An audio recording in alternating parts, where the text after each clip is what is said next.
रुकइए प्रकाश, मिटे अंधियारे ज्ञान दे, गुरु नाम है ताश।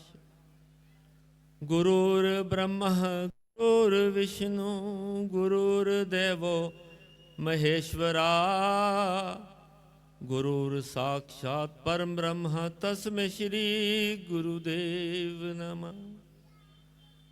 ध्यान मूलम गुरु मूर्ति, पूजा मूलम गुरुपदम, मंत्र मूलम गुरु वाक्यम, मोक्ष मूलम गुरु कृपा। ओम।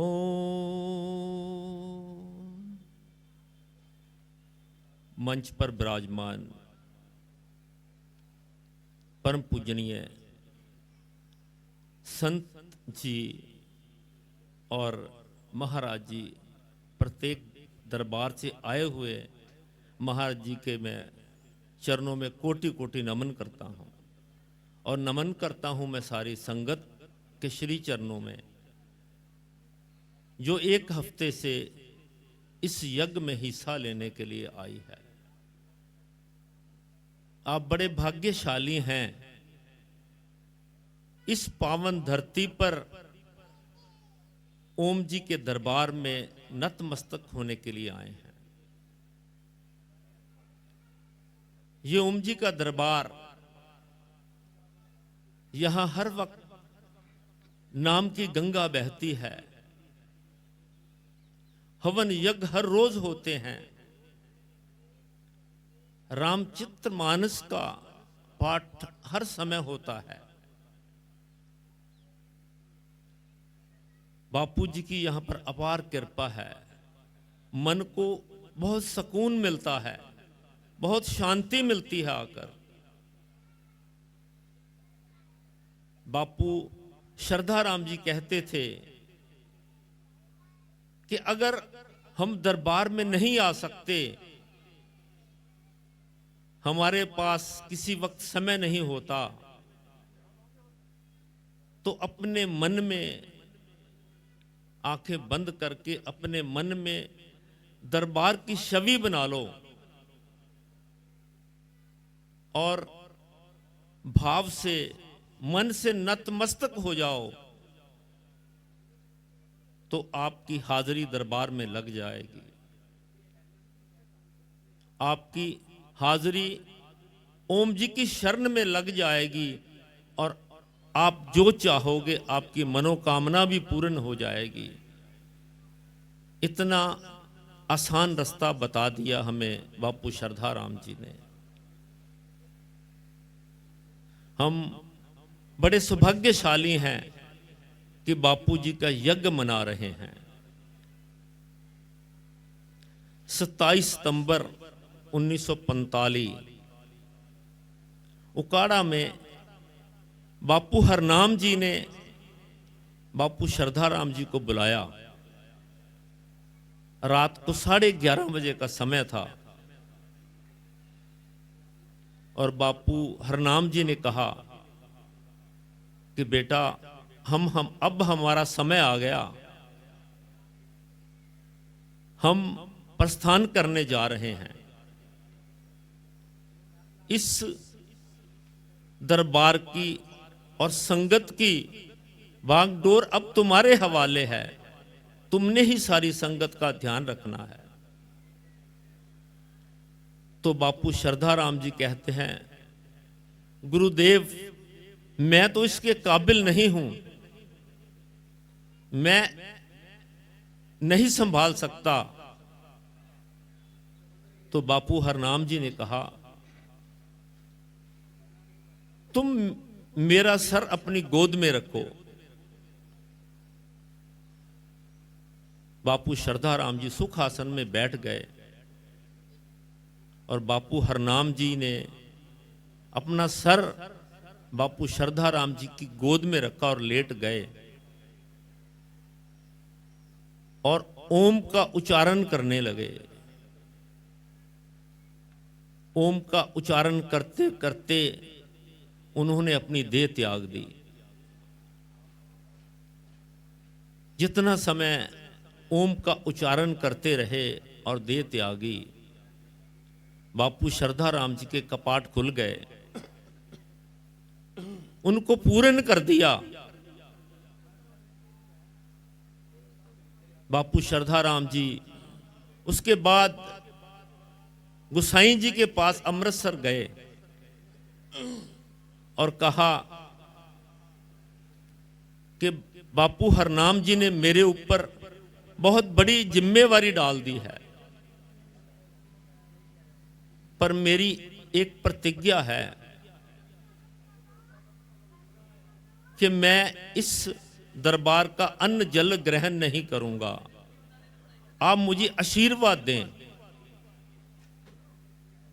तो बापू गोसाई जी कहते हैं, बेटा इतनी बड़ी प्रतिज्ञा ये निभानी तो बहुत कठिन है, लेकिन बापू श्रद्धा राम जी कहते हैं नहीं, मैं निभाऊंगा। तब गुसाई जी ने उन्हें आशीर्वाद दिया और ओम जी से प्रार्थना की कि हे प्रभु इन्हें शक्ति देना ताकि ये अपनी प्रतिज्ञा को निभा सकें और दरबार की सेवा कर सकें। ऐसे बापू हरनाम जी ने नंदा चौर को एक ऐसा हीरा देकर नंदा चौर की काया ही बदल दी, जिन्होंने अपनी भक्ति, अपनी साधना, अपनी सेवा से नंदा चौर को नंदा चौर धाम बना दिया। हर वक्त गुरबानी का पाठ करना, गुरबानी का पाठ करते करते वो गुरबानी मई हो गए। जैसे संत अमरजीत सिंह जी बता रहे थे कि उन्होंने 101 सहज पाठ 606 दिन में पूर्ण किया और इतना करने के बाद गुरबानी उनके कंठ में चढ़ गई। और जब कभी भी गुरबानी का उच्चारण सुनते और कोई गलत शब्द बोल देता तो वहीं टोक देते। उन्होंने सारा जीवन दरबार का अन्न जल ग्रहण नहीं किया, अपने हाथों से सुरमा पीसा, उसकी जो कमाई आई उससे अपने जीवन का निर्वाह किया और जो बच गया वो दरबार में गोलक में डाल दिया। एक दिन बापूजी को किसी कीड़े ने काट लिया। उनके पास कोई सेवक खड़ा था,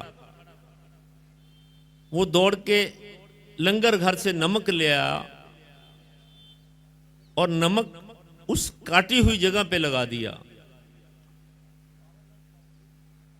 बापूजी ने कहा कि बेटा ये नमक कहां से लाए हो? वो सेवादार डर गया। फिर बापूजी ने प्यार से पूछा, बेटा कि ये नए नमक तुम कहां से लेके आए हो?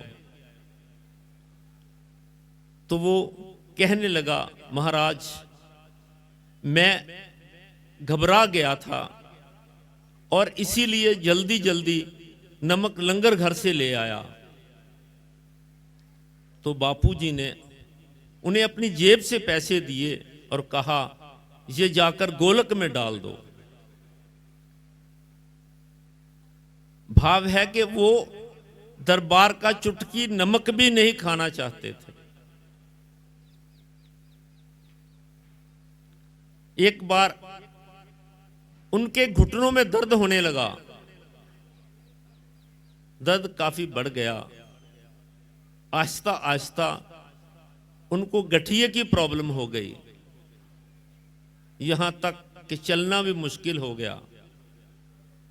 2 साल तक सेवादार महाराज जी को पकड़ कर लेके जाते थे। तो एक दिन एक सेवादार ने कहा, बापूजी आप तो समर्थ हैं, सब कुछ कर सकते हैं, आप ओम जी से प्रार्थना क्यों नहीं करते कि आपको ठीक कर दें। तो बापूजी ने कहा, ये अपने कर्मों का खेल है। मैंने गलती से किसी दान दी हुई धन को हाथ लगा लिया था, ये सारा कष्ट उसी का ही है, ये कर्म तो मुझे भोगने ही पड़ेंगे। भाव है वो समर्थ थे, लेकिन फिर भी कर्म तो भोगने ही पड़ते हैं। उन्होंने कई ऐसे कौतक किए, कई ऐसे लीलाएं की, जिससे संगत को समझाने के लिए कि हमने किसी का नमक खाकर उसके साथ बेईमानी नहीं करनी, कृत करके अपने जीवन का निर्वाह करना है, किसी के साथ धोखा नहीं करना, किसी के साथ बेईमानी नहीं करनी, एक साफ सुथरा जीवन व्यतीत करना है, सिमरन करना है, सेवा करनी है, संकीर्तन करना है, सत्संग करना है। 3 दिसंबर 1974 रात को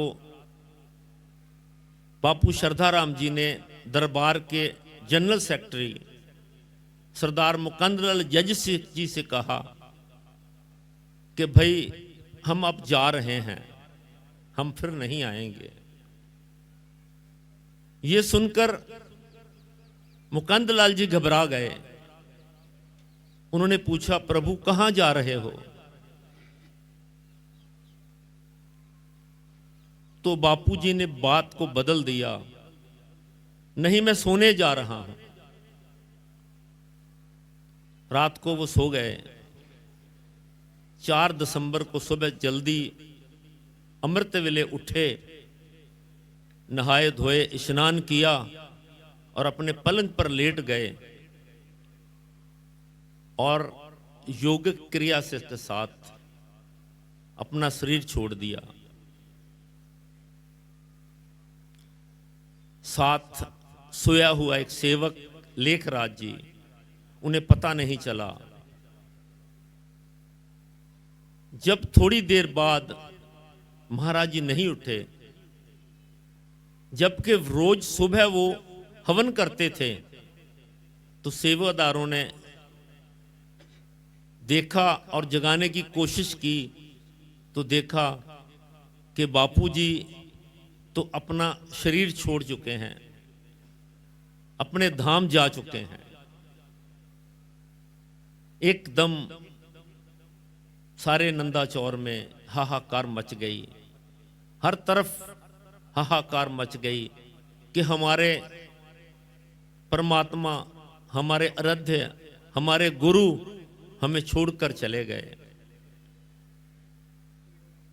उधर अट्टी में उनके भतीजे जगदीश जी सुबह उठकर 4 बजे अपने मंदिर में बैठकर भक्ति करते थे। वो जब भक्ति करने लगे तो कुछ देर बाद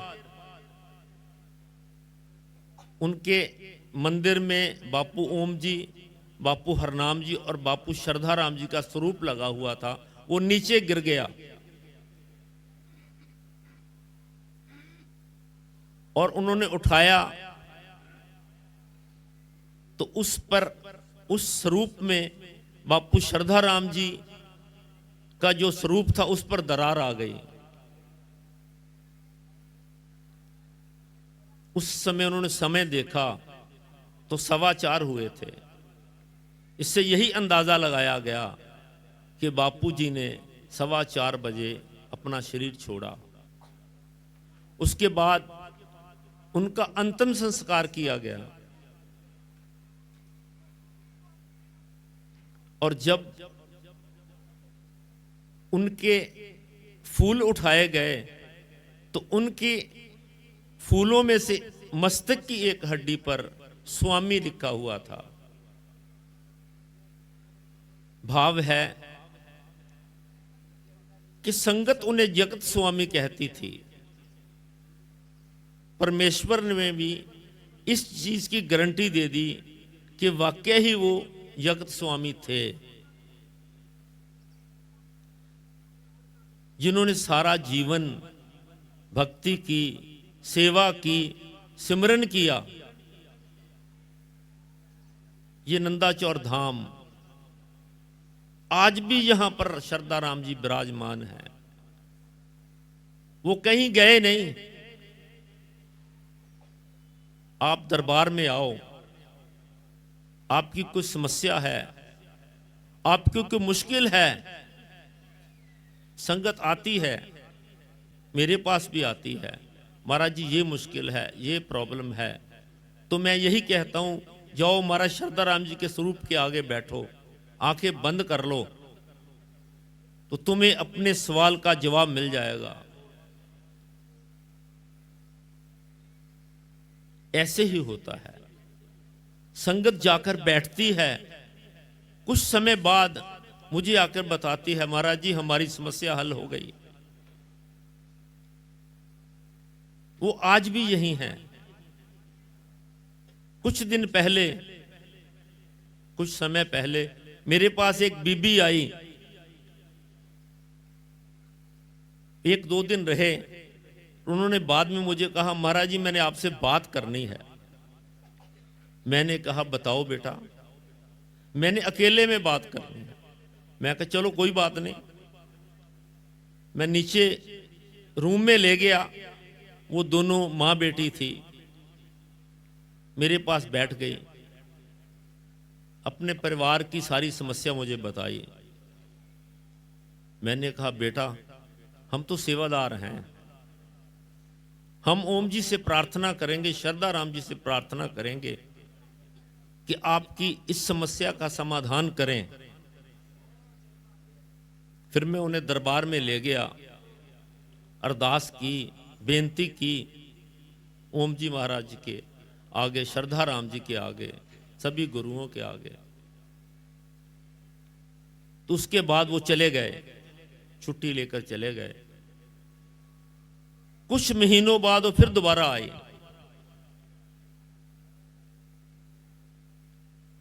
बड़ी खुश थी। मुझे कहा महाराज जी मैंने आपसे बात करनी है। मैं कहा चलो कोई नहीं बात बेटा। अकेले बैठ गए। वो कहने लगी कि जब मैं आप से छुट्टी लेकर चली गई, मेरा नियम है कि मैं हर रोज जब सो जाती हूं, रात को जाग आ जाती है 2, 2:30, 3 बजे, मैं उठकर सिमरन करती हूं। एक दिन सिमरन कर रही थी तो बापू श्रद्धा राम जी ने दर्शन दिए। तो बापू श्रद्धा राम जी कहते हैं बेटा,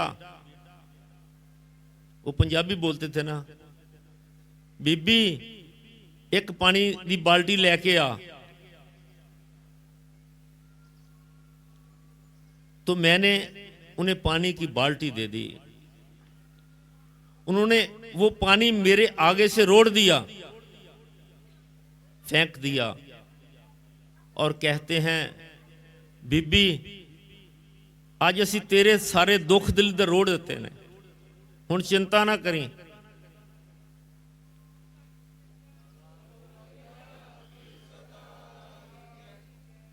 मैंने उन्हें आसन दिया, कुर्सी का, वो मेरे पास बैठ गए।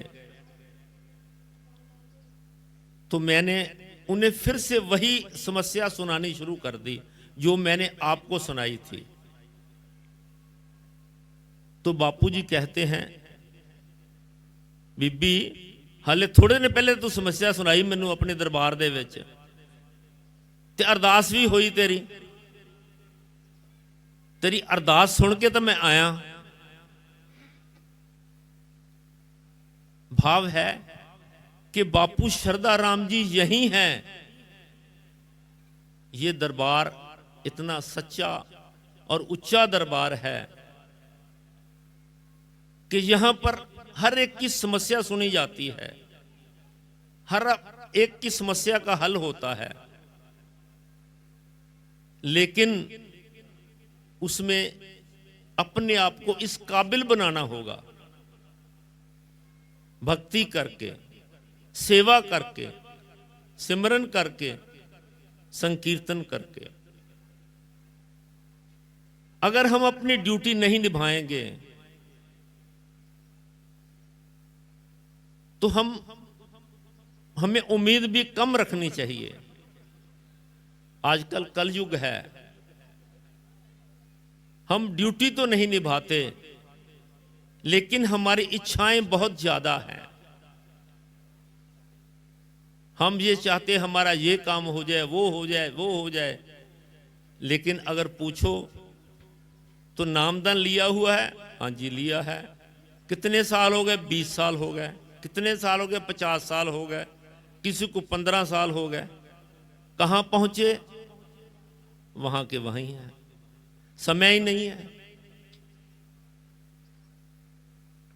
कोई कहता 10 मिनट जाप करता हूं, कोई कहता 15 मिनट करता हूं, कोई कहता समय ही नहीं मिलता। भाव है अगर हम अपनी ड्यूटी प्रॉपर निभाएंगे, हम साधना करेंगे, सिमरन करेंगे, तो ओम जी हमारे से दूर नहीं है, बापू शरदा राम जी हमारे से दूर नहीं है। वो हर वक्त हमारे पास हैं। वो अपने बच्चों की रक्षा करते हैं।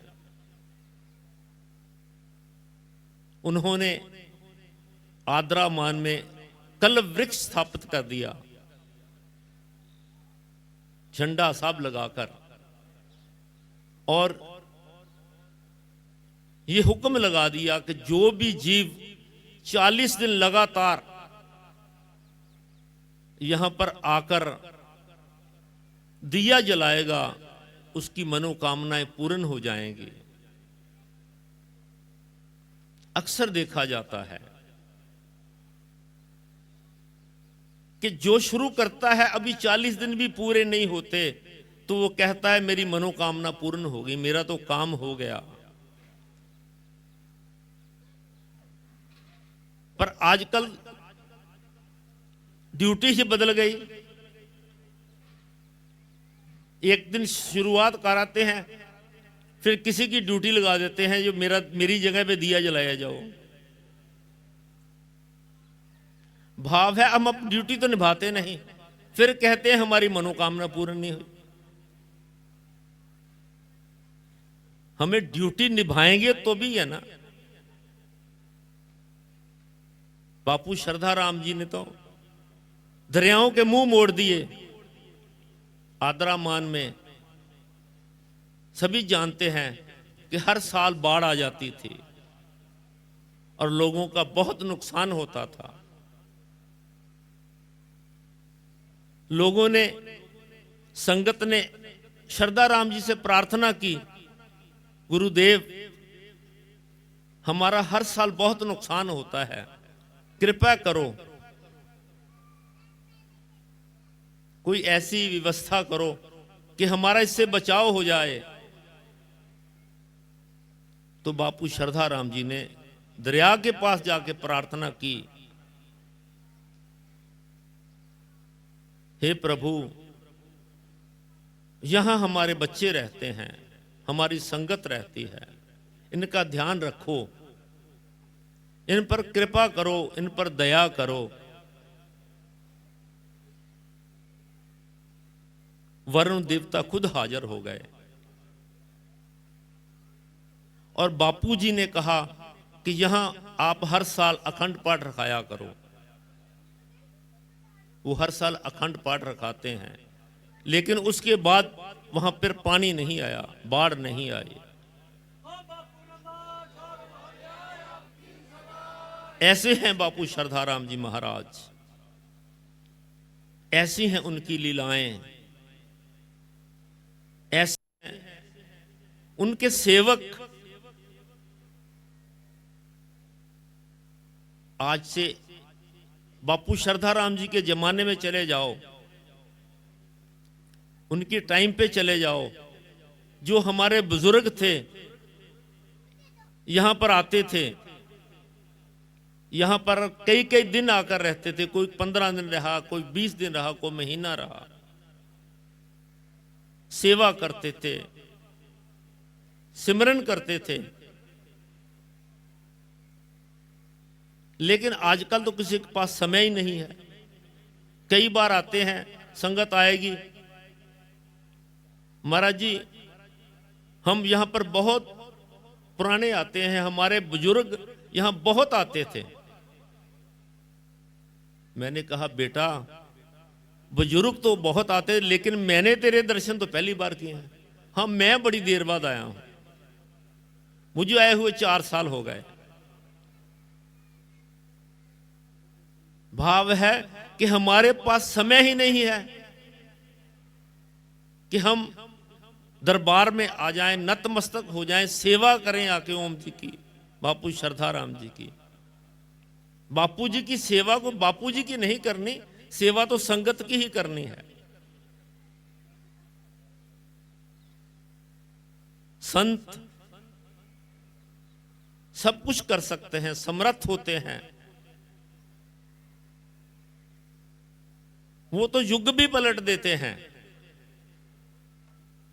गौतम ऋषि का नाम आपने सुना ही होगा।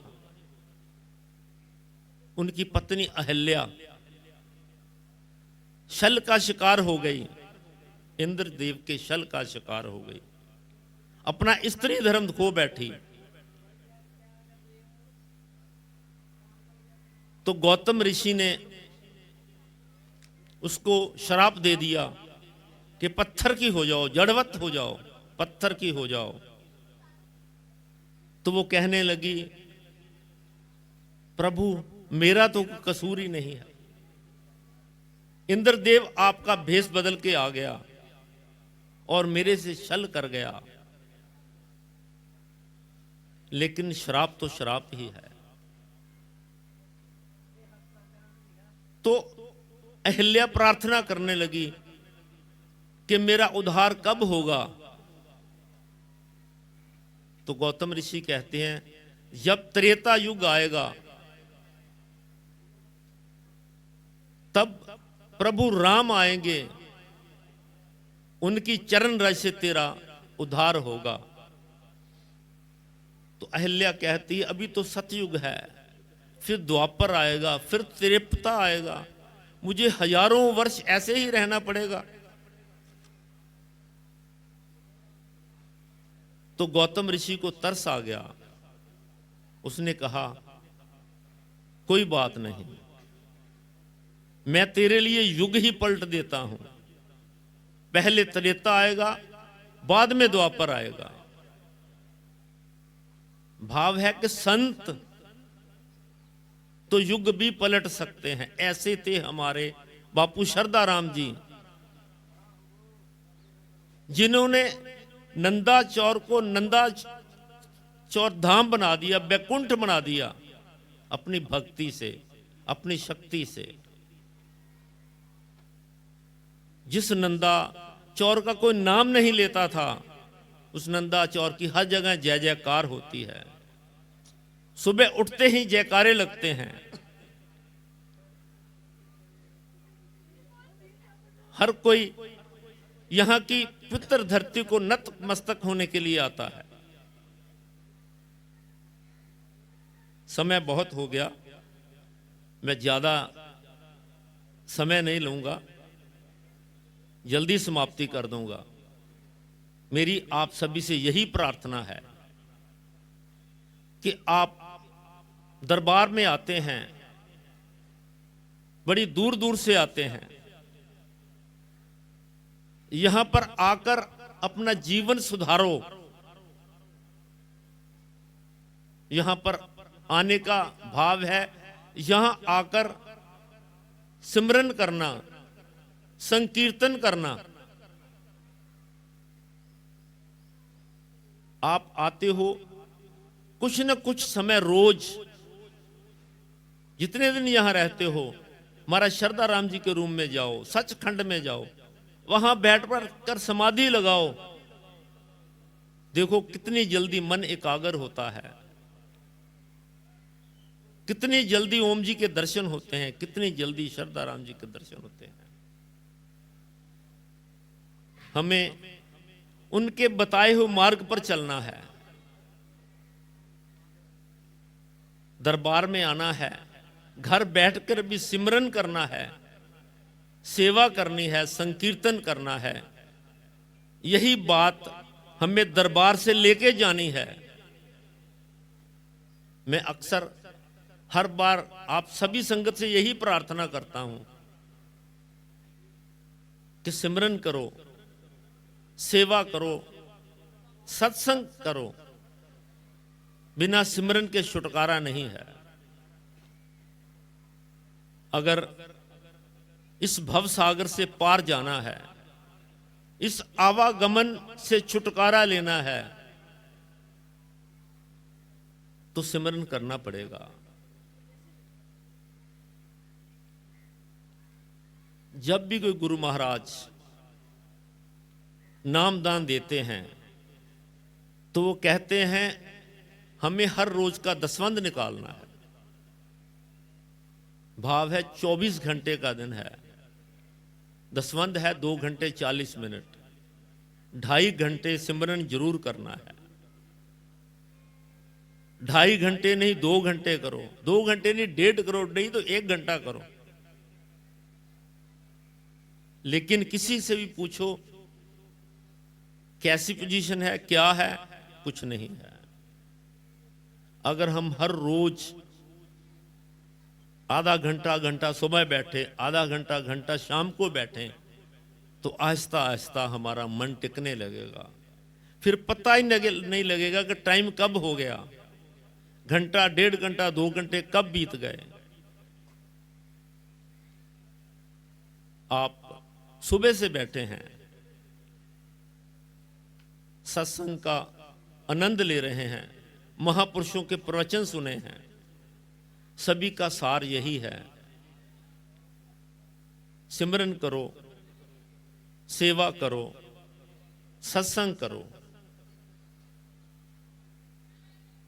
मैं ओम जी से, बापू हरनाम जी से, बापू श्रद्धा राम जी से ये प्रार्थना करूंगा कि सारी जो संगत यहां पर आई है उनके सर पर हाथ रखें, उन्हें नाम जपने की शक्ति दें, उन्हें अपने चरणों के साथ जोड़ें, उन्हें ऐसा आशीर्वाद दें कि वो हमेशा सिमरन करें, संकीर्तन करें, सेवा करें। सेवा निष्काम भाव से करनी है। आओ प्रार्थना करें। औखी घाटी बिखरा पैंडा, मेरे अंग संग होए सहाय गुरु। सब संगत मिल अरदास करो, मेरे मनो न विसरे वा। सब संगत मिल अरदास करो, मेरे मनो विसरे वाहे गुरु। ओम बापू नंदा चौर वालिया आपकी सदा ही जय। शहनशाह झंडे की सदा ही जय। उचिया मंदिरां वालिया बापू जी आपकी सदा ही जय। जगत स्वामी स्वामी श्रद्धा राम जी महाराज आपकी सदा। सब संतन की जय, सब संगत की जय।